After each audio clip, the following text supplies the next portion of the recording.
বন্ধুরা, লক্ষ্মী রান্নাঘরে তোমাদের স্বাগত। আজকে নিয়ে এসেছি চানা পনির। পুরো ভিডিওটা দেখতে থাকো, খুব ভালো লাগবে। দারুণ একটা রেসিপি, লাল লাল ঝাল ঝাল মিষ্টি মিষ্টি সব রকম মিলিয়ে মিশিয়ে রান্নাটা আমি করব। পুরো ভিডিওটা দেখতে থাকো, সঙ্গে থাকো, আর আমার চ্যানেলটা সাবস্ক্রাইব করবে। চলো শুরু করি রেসিপিটা। রাত্রিবেলা ভিজিয়ে দিয়েছিলাম কাবলি ছোলা, ভিজে গেছে। এখানে আমি 300 পনির নিয়ে নিয়েছি।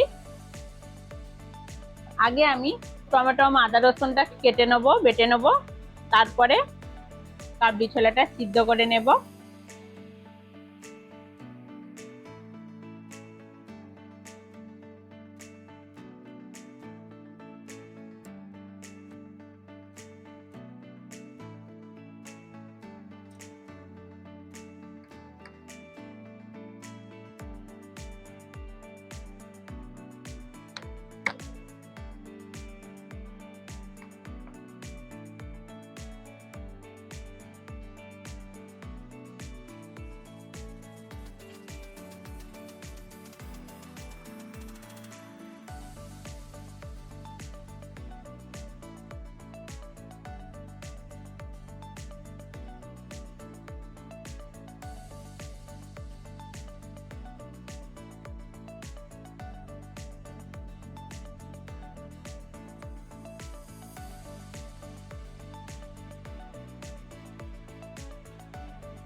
আদা রসুনটা আমি বেটে নিচ্ছি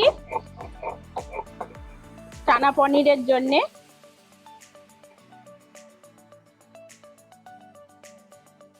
রসুনটা আমি বেটে নিলাম, এইবার আমি আদা বেটে নেব।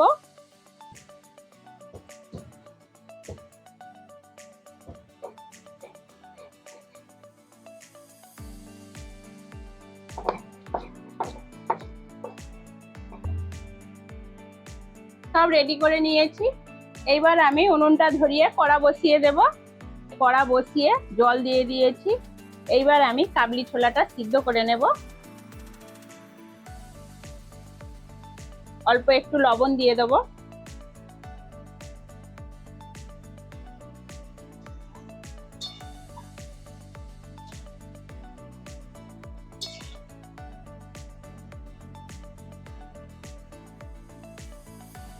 কাবলি ছোলা আমার সিদ্ধ হয়ে গেছে। আমি রান্নাটা সরষের তেলেই করছি।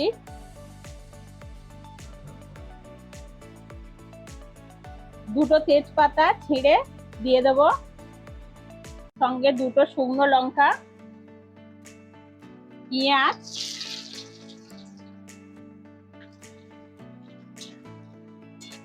পেঁয়াজ ভাজা হয়ে গেছে। রসুনটা দিয়ে দেব, টমেটোটা দিয়ে দেব,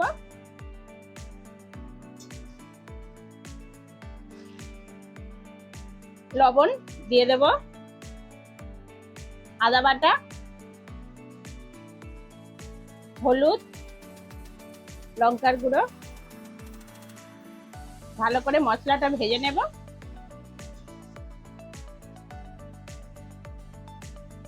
টক দইটা ভালো করে ফেটিয়ে নেব। মশলা থেকে তেল ছেড়ে দিয়েছে, এইবার আমি টক দইটা দিয়ে দেব।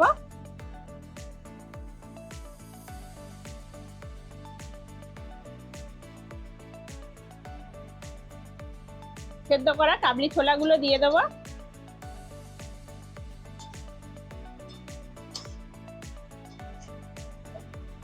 এবার আমি জল দিয়ে দেব।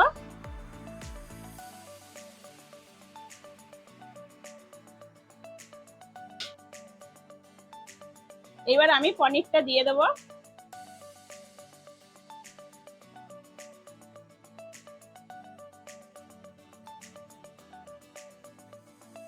রেড চিলি পাউডার দিয়ে দেব লাল হওয়ার জন্য।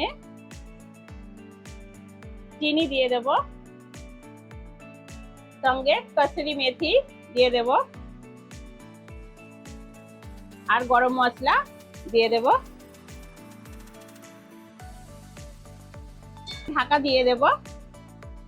2 থেকে 3 মিনিট।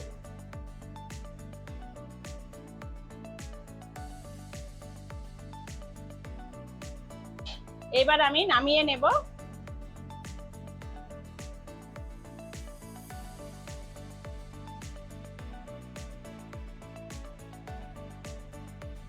বাড়িতে করে খেয়ে দেখবে, এরকম ভাবে রাজবাড়ির মতন লাগবে। পরের ভিডিওতে আবার দেখা হচ্ছে।